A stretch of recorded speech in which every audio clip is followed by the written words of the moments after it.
Hi, everybody. How are we doing today? I thought I'd just hop on here and give some quick thoughts on a question or a request to address a topic that was sent to me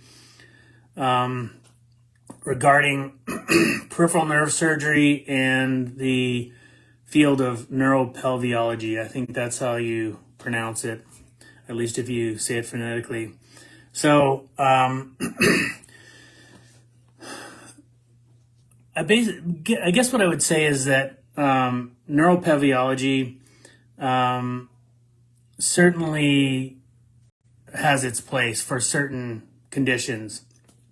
I did a little bit of research on it. Apparently, it was developed by a guy named Mark Passover, who has a clinic in Switzerland, and it claims to do a number of things, including things like neuromodulation, putting a spinal cord stimulator, or like peripheral nerve stimulators, I guess they would be, but putting them on the nerves actually inside the pelvis. And I can imagine that would have some good benefits for specific problems. I think other things that, somebody who specializes in this field, mainly these doctors are OB-GYN trained, and then seem to sort of specialize down into the gynecological portion and end up treating chronic pelvic pain. Nerve sparing surgery for patients who have severe endometriosis and things like that, I'm sure can be helpful in patients who are actually having that problem. I think specifically what the question that arose was, how does neuropelveology fit in for somebody who's having sciatica pain? How does that mesh with removing the piriformis muscle, which is a surgery that I developed, and for pelvic pain in general? I would just say that neuropelveology, like spine surgery, like peripheral nerve surgery, is probably the right thing in certain situations. So, if somebody's having sciatica type pain and the problem is a herniated disc at the spine level that's pushing on somebody's S1 nerve root, then you need spine surgery. Nothing else is going to be helpful for that patient. Similarly, if somebody has piriformis syndrome because the piriformis muscle is stuck and scarred down to the sciatic nerve, it doesn't really matter what you do inside the pelvis or at the spine level, that patient's not going to get better until you remove the piriformis muscle. I know that, I'm not going to name names, but anybody who's looked into neuropelveology is probably familiar with some of the more prominent surgeons that do it. There's one up in Canada. There's the founder, and there's other ones around the country. I think one big problem with the field of neuropelveology is not for the things that it can help with. It's the blind spot that it has. I just looked up, there's a journal called the International Neurourology Journal. So I was just looking at some papers, and this one is, entitled Neuropelveology, an Emerging Discipline for the Management of Chronic Pelvic Pain. And right in the introduction, it says, the pelvis is a meeting point for multiple specialties, such as urology, gynecology, medical and surgical, gastroenterology, orthopedic surgery, and physiotherapy. Nowhere in there is there any mention of peripheral nerve surgery. So there's no mention on Dr. Passover's website about peripheral nerves or how they can contribute to quote unquote chronic pelvic pain. So what this represents is a huge black box. Like most other medical or surgical specialties, the people that are pioneering this relatively new field of neuropelveology are doing so with a lot of ignorance about peripheral nerves in the pelvis area and how those contribute to pelvic pain. So The doctors that are using neuropelveology to treat sciatica by using a laparoscopic approach to go down into the deep pelvis and, divide a band of muscle from the piriformis that might be compressing the S2 nerve root where it comes out of the anterior sacrum, for example. They don't think about other reasons why somebody has sciatica pain. So for them, all sciatica pain, they're going to end up being like spine surgeons. For spine surgeons, all pelvic pain, all radiating pain down in the legs is a spine problem. End of story. And so they either don't know what to do for somebody and send them to pain management, or they'll operate if it happens to be a spine problem with no peripheral nerve problems coexisting or no complications involving peripheral nerves, as a result of the surgery, then that patient's going to do great. But any other scenario, the patient's not going to do well. I think one big problem with neuropelveology, specifically when you're talking about sciatica pain where it's not like obvious endometriosis that's on some of the sacral or lumbar nerve roots that go in to make up the sciatic nerve, is that if you take the total number of people that have sciatica that's not of spinal origin, only a very small percentage of those people will have some kind of nerve entrapment inside the pelvis that will be amenable to this laparoscopic surgery. I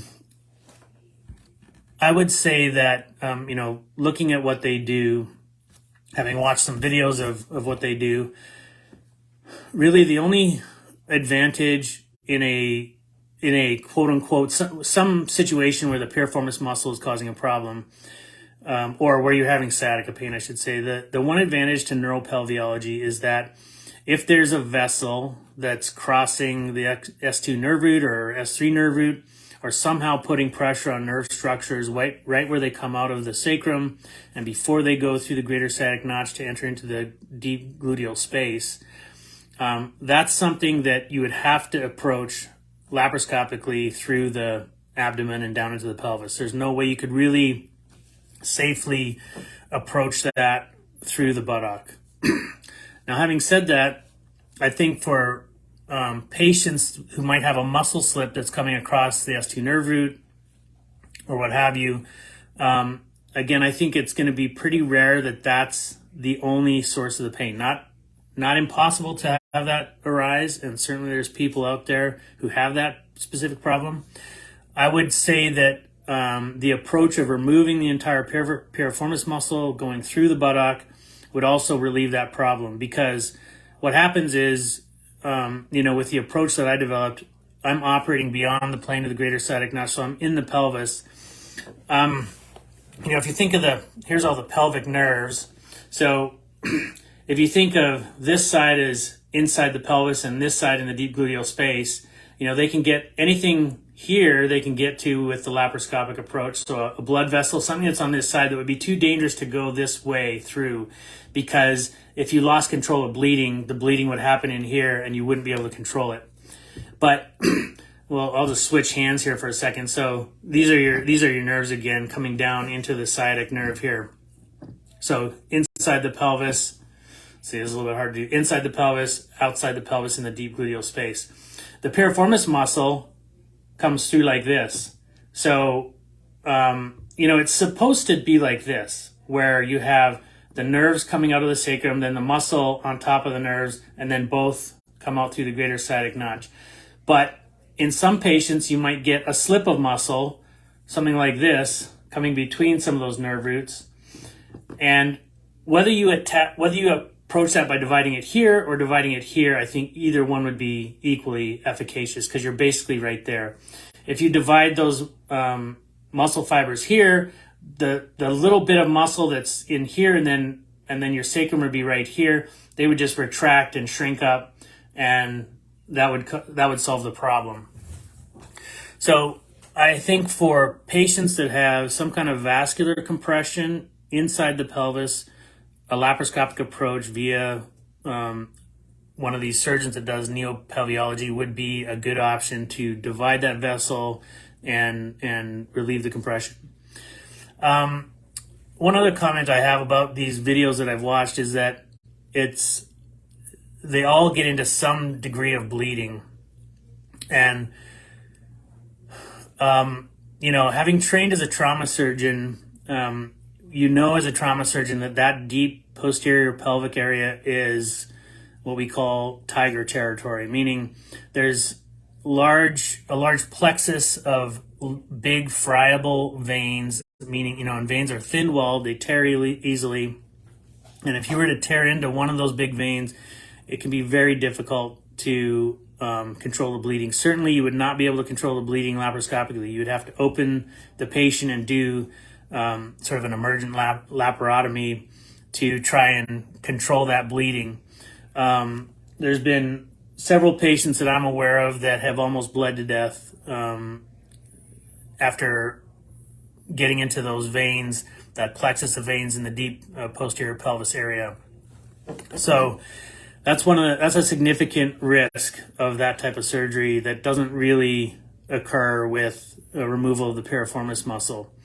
Again, if the compression is of a vascular nature and inside the pelvis, then you'd have to take that risk and go do that approach. But I think a big problem for neuropelviologists, given their ignorance about peripheral nerves and how those peripheral nerve problems present, is that it's going to follow that old adage of whenever, or if all you have is a hammer, everything starts to look like a nail.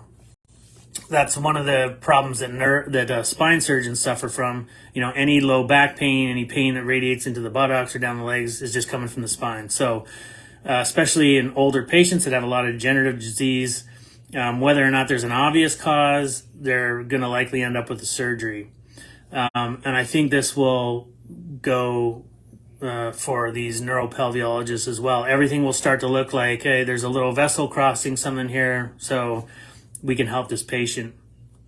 So I think that's basically, what I have to say about that. I think treating, the neuropelviology, the overarching view is that it's a field designed to treat chronic pelvic pain. And the problem is there's so many reasons for patients to experience quote unquote chronic pelvic pain that have to do with peripheral nerves in the low abdominal wall, pudendal nerve problems that are not amenable to some kind of approach through the abdomen, piriformis syndrome, something involving the posterior femoral cutaneous nerve, especially the perineal branch. There's just all these other reasons, which are, I think, much more common in the whole group of, patients suffering from some kind of chronic pain in the pelvic area. Now, obviously, there's other reasons for pelvic pain that don't involve nerves, like, pathologies that can involve the uterus or other internal organs, and that's a separate issue. But there's a lot of reasons for having chronic pelvic pain that does not involve anything that you could do inside the pelvis. And so I think that's the big danger of this specialty, is that it will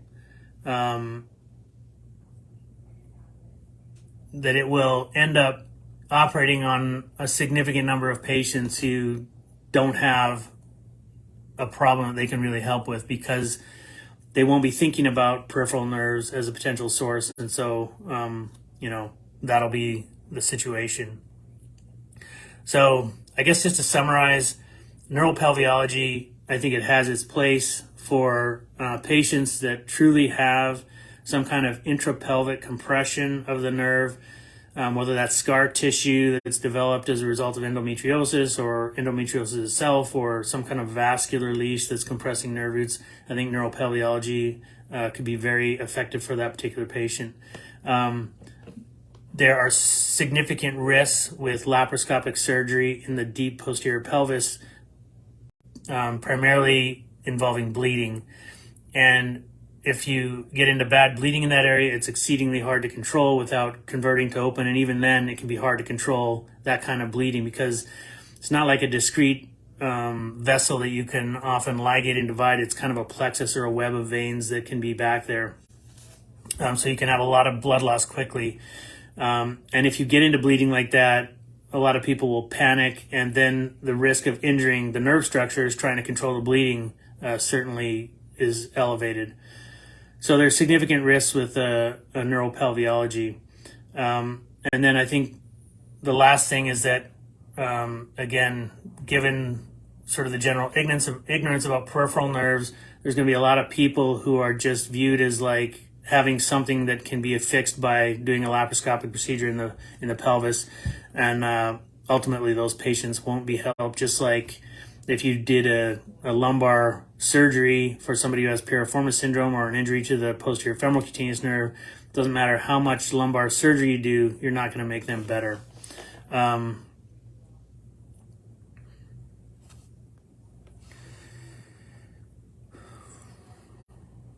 Still haven't figured out how to see comments on this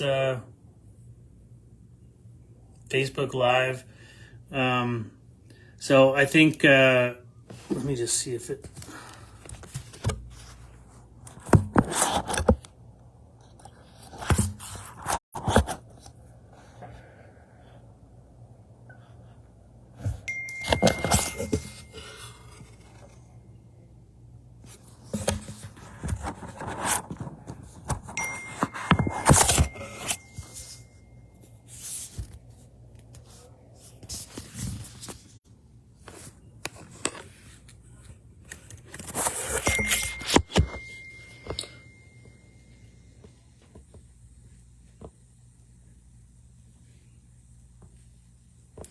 Okay, I got some questions that I can see here now.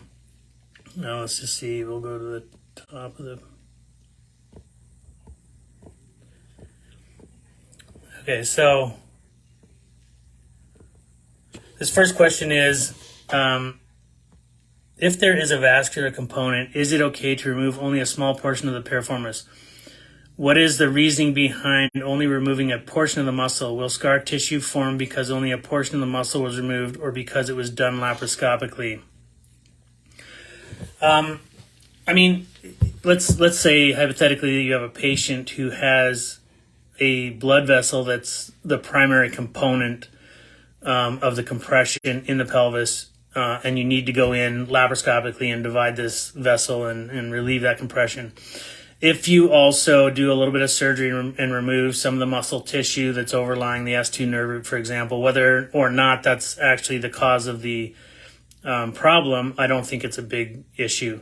If the problem is really a piriformis syndrome, the patient will not be better.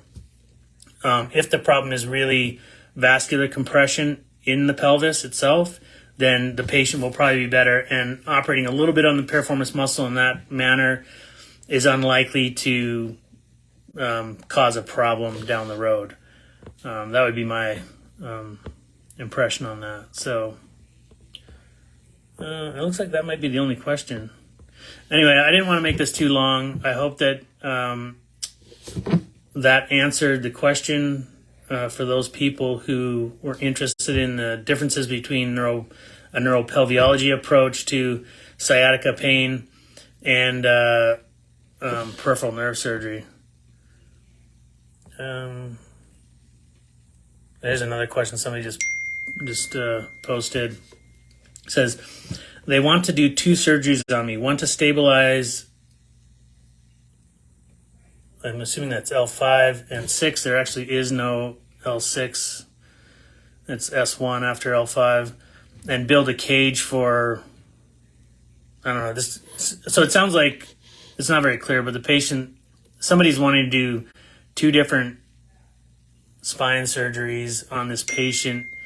Again, one really critical point that I hope I get across in these videos is that you have to, diagnosis is the key. If you misdiagnose the source of pain, then it doesn't matter what you do. It doesn't, if I misdiagnose the source of pain and it's really a spine problem, I could do peripheral nerve surgeries till the cows come home and it's not going to help the patient. So the problem is that, you know, I'm aware of these other areas where the pain can come from. neurosurgeons, gynecologists who are doing this neuropelveology are not aware of peripheral nerves. They're just not. And so they're going to be operating with blinders on. And so for this particular patient, if the problem is really a spinal problem, then, the plan, you get a second opinion about the plan and whether it's too aggressive or not. But if your problem is truly a spine problem, then spine surgery will probably make you better. The question is always, and I don't know anything about details regarding this particular case, but the question is always, is the problem really coming from the spine? Because I've seen patients get multiple spine surgeries, including crazy fusions, for problems that are really peripheral nerve problems, and those patients end up usually worse. The more spine surgery you do for a peripheral nerve problem, usually the worse it makes the peripheral nerve problem. So another patient here says, do you treat vestibulodynia? And the answer is yes, if it's a peripheral nerve issue. And very often it is in women, especially where there's been, trauma to the perineal area, childbirth, tearing, episiotomies, all that kind of thing. That can damage both perineal branches coming from the pudendal nerve and perineal branches coming from the posterior femoral cutaneous nerve. That can be figured out, and a relatively simple operation to go in and disconnect those little sensory nerves that are really damaged beyond repair. So it's not like you can make everything back to normal, but you can resolve the pain, and that's really what most people who are suffering from these kind of problems care about. Another question, is it even possible for a pain doctor doing a cluneal nerve injections to do all three at once? Technically you could block all of the cluneal nerves at once. The problem with pain doctors, again, they suffer from the same blind spot that all other surgeons and doctors who treat pain do, and that is they're not really aware of the nerve anatomy very well, and most of the time pain doctors they're not so concerned about diagnosing the true source of the pain as they are about trying to give the patient some kind of temporary relief until they come back in 2 weeks or a month or whatever.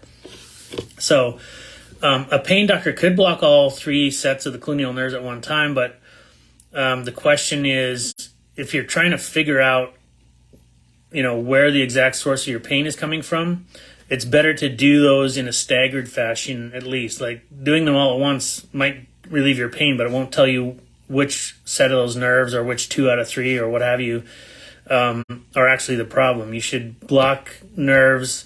You should always try to block nerves where you're not going to accidentally block another nerve that could confound the result. And then if you're doing a series of nerve blocks, you should do one, allow the local anesthetic to set up and see what the effect of that is before moving on to the next one, so that you have some idea what's going on with these blocks.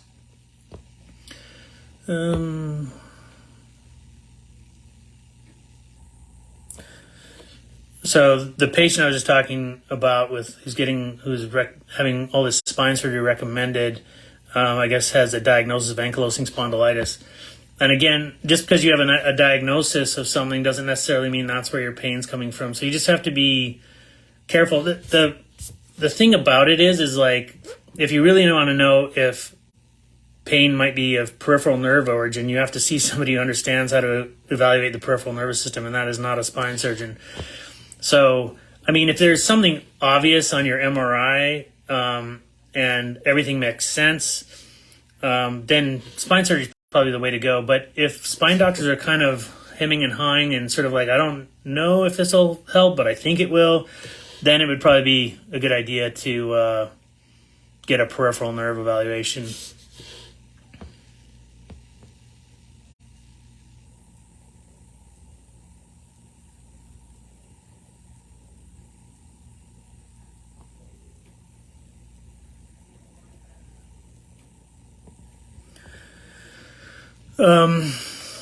The patient or the person that just asked the question about cluneal nerves, I guess she has actually reached out to me before. I don't remember this patient specifically, but she had a pain doctor who I guess did some kind of RFA ablation or burned the nerves, and then he said he did all three. The problem with pain management doctors, again, is unfortunately a lot of times they're trying to maximize billing. Unfortunately, I mean, they don't often understand the source of the pain, and I've had so many patients that will give me a history of, I go to my pain management like every month or 2 months, and he injects me and it doesn't do anything, and he keeps doing it over and over and over, the spine injections or whatever. So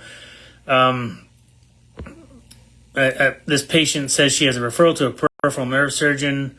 I'm hoping that it's a pain-focused peripheral nerve surgeon. Otherwise, you're still going to be looking for answers because reconstructive peripheral nerve surgeons don't really understand pain.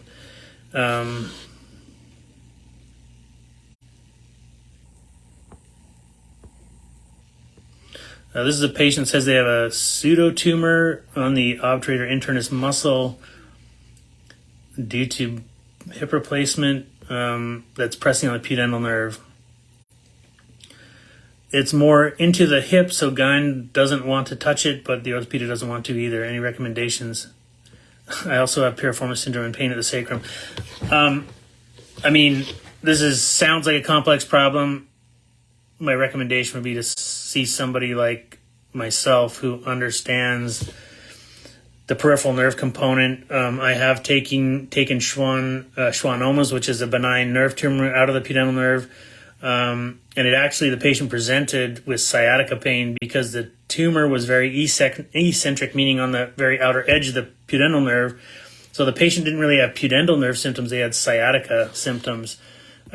So depending on the exact symptoms with this patient, they say they have piriformis syndrome, so I'm guessing that they may have some sciatica pain going on, and it just really depends on where that tumor is, if it's unreachable through the deep gluteal space, or if it's more in the deep gluteal space, which would make it very hard to approach laparoscopically through the abdomen.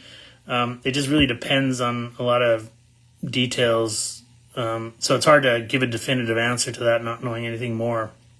But if Gyn and ortho doesn't want to touch it, it may be because it's very difficult to get to, and that's really, Gyn surgeons, orthopedic surgeons are not nerve surgeons. I guess one more comment I'd have about neuropelveology is that if there's any kind of really delicate surgery on nerves that need to be done, you can't do it laparoscopically. That's just too, it's not refined enough. You don't have the delicacy and the touch needed to, say, remove a tumor out of a nerve that's in the pelvis. You try and do that laparoscopically, you end up damaging the nerve irreparably. You need to, have open exposure, an operating microscope, and use microsurgical instruments and techniques, which you cannot do laparoscopically.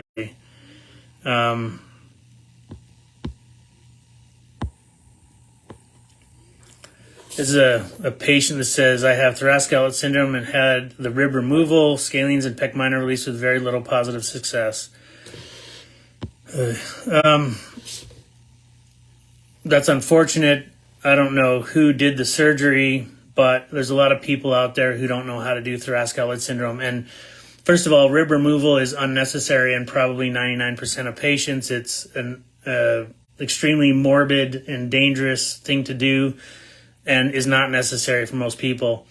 Similarly, pec minor release is very rarely a true cause of compression of the nerves. Not impossible. There are people where that is indicated and helpful.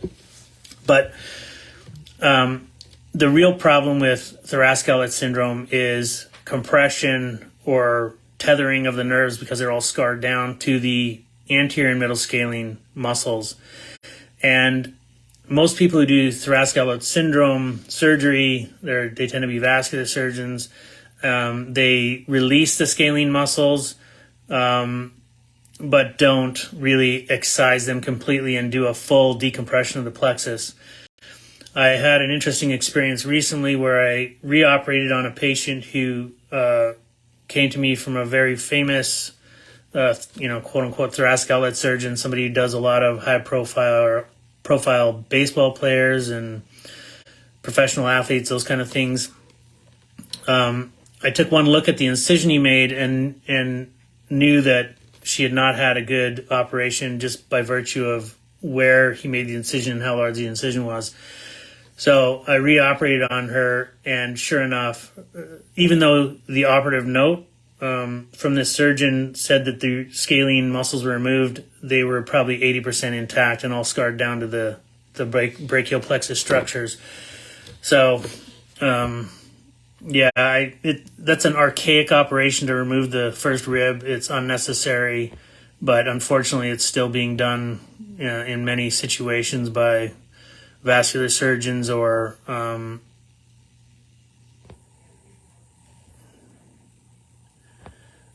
sometimes cardiac surgeons will do these kind of things as well.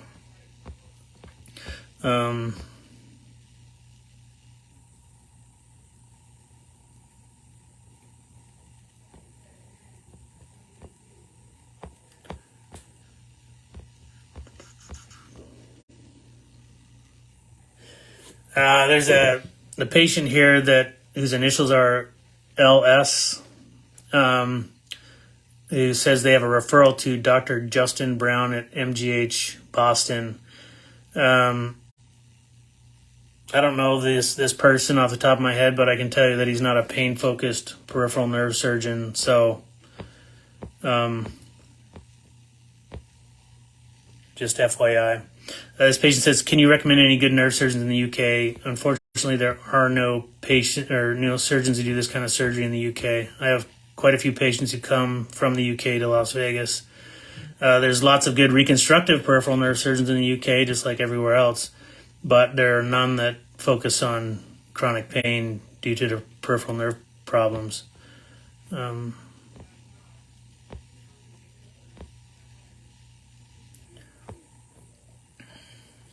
This is a question that says, "I have ACNES." That's an acronym. It's ACNES. It's an acronym for anterior cutaneous nerve entrapment syndrome, and would be keen to try surgery. My pain doctor says all surgeries carry risk of neuroma formation. So technically that's true. Anytime you cut a nerve, there's the potential for it to form a painful neuroma. However, I cut nerves all day long, every week, and rarely have a problem with that. It has to do with knowing where to cut the nerve and how to treat the proximal end of the nerve so that it doesn't form or doesn't become a pain generator. I don't believe it's possible to cut a nerve and not form a neuroma or something that would be histologically diagnosed as a neuroma. The question is, how do you prevent that structure that would be diagnosed as a neuroma from becoming a pain generator? That's the real key. And that has to do with first of all, whenever you're operating on peripheral nerves, you got to make sure that you have the right surgery plan, that you execute the surgery correctly, that you don't miss a nerve, because then you're going to have pain still. And then to know at what level and to disconnect the nerve and how to treat the proximal end of that nerve. And that could be a number of different ways depending on which nerve and where in the body you're dealing with. But I can tell you that when you do acne surgery and you know what you're doing, you can have very good results. That doesn't mean that there isn't a chance of a neuroma forming. Wouldn't be honest to say that the chances of that is zero, but you can reduce that down to probably 1 or 2%. Well, it looks like that's all the questions. I think I'm going to leave it there.